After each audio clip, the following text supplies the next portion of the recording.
Right, breaking news చూస్తున్నాం. సంక్రాంతి పండుగ సందర్భంగా పోలీసులు బస్సుల తనిఖీలు చేపట్టారు. వీటిలో గంజాయి పెద్ద ఎత్తున పట్టుబడుతోంది. అదంతా ఆంధ్రప్రదేశ్ నుంచి తెలంగాణకు రవాణా అవుతోంది.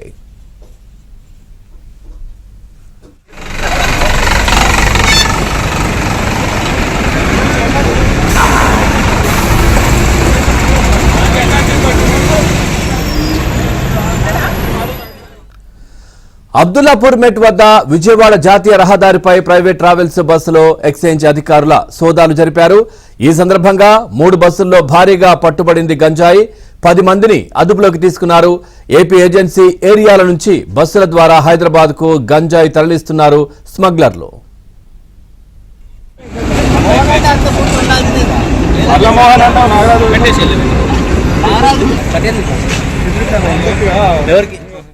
ఇక సంక్రాంతి పండుగ సందర్భంగా పోలీసులు బస్సుల తనిఖీలు చేపట్టారు. వీటిలో గంజాయి పెద్ద ఎత్తున పట్టుబడుతోంది. అదంతా ఆంధ్రప్రదేశ్ నుంచి తెలంగాణకు రవాణా అవుతోంది. ఇదే విషయానికి సంబంధించి మరింత సమాచారాన్ని మా క్రైమ్ కరెస్పాండెంట్ ప్రవీణ్ అందిస్తారు. ప్రవీణ్, అప్డేట్స్ ఏంటి చూస్తా ఉన్నాం? తనిఖీల్లో పోలీసులకు పెద్ద ఎత్తున ఏపీ నుంచి తెలంగాణకు వస్తున్నటువంటి బస్సుల్లో పెద్ద ఎత్తున గంజాయి పట్టుబడుతున్న దృశ్యాలు మనం చూస్తా ఉన్నాం. అప్డేట్స్ ఏంటి?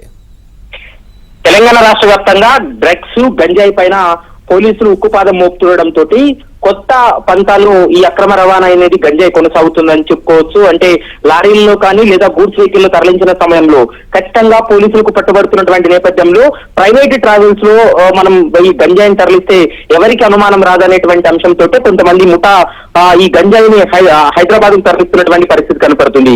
అరకు ఆంధ్ర నుంచి కూడా హైదరాబాద్ కు ఈ అక్రమంగా ఈ బస్సెస్ లో ఈ గంజాయి పెద్ద ఎత్తున కూడా రవాణా అవుతుందనేటువంటి సమాచారంతో ఈ రోజు ఏకకాలంలో బస్సులపై దాడులు చేసినటువంటి సమయంలో 3 బస్సుల్లో భారీగానే గంజాయిని పట్టుకోవడం జరిగింది. దాదాపు 10 మంది వ్యక్తుల్ని ఇప్పటి వరకు అరెస్ట్ చేసినటువంటి పరిస్థితి. ఏజెన్సీ ఏరియాల నుండి చిన్న మొత్తాల్లో బస్సుల ద్వారా నగరానికి గంజాయి తరలించి ఇక్కడ కొంత ఈ నగరంలో చాలా మందికి వాళ్ళకి కాంటాక్ట్స్ ఉన్నటువంటి వారందరికీ కూడా ఈ గంజాయిని కూడా సప్లై చేస్తున్నటువంటి పరిస్థితి అయితే కనపడుతుంది. ఒకవైపు ఎక్సైజ్ అండ్ ఎన్ఫోర్స్మెంట్ అధికారులతో పాటు పోలీసులు కూడా పూర్తి స్థాయిలో దాడులు చేసినటువంటి సమయంలో 10 మంది ముఠా సభ్యులను అరెస్ట్ చేయడం జరిగింది. 3 బస్సుల్లో భారీగా గంజాయిని కూడా పట్టుకోవడం జరిగింది. వరుసగా ఇప్పుడు హైదరాబాద్ కు వచ్చేటువంటి ఇతర రాష్ట్రాల నుంచి హైదరాబాద్ కు వచ్చేటువంటి బస్సులన్నింటినీ కూడా తనిఖీలు కొనసాగించేటువంటి అవకాశం ఉంటుంది. గత కొంతకాలంగా గుట్టు చప్పుడు కాకుండా ఈ వ్యవహారం నడుస్తుంది. ముఖ్యంగా ట్రైన్స్ లో కూడా చాలా మంది మహిళలతోటి ఈ గంజాయి అక్రమ రవాణా కూడా కొనసాగిస్తున్నట్టు సమాచారం ఉంది. కాబట్టి ఇప్పటికే రైల్వే పోలీసులు కూడా అలర్ట్ చేసినటువంటి పరిస్థితి కనపడుతుంది.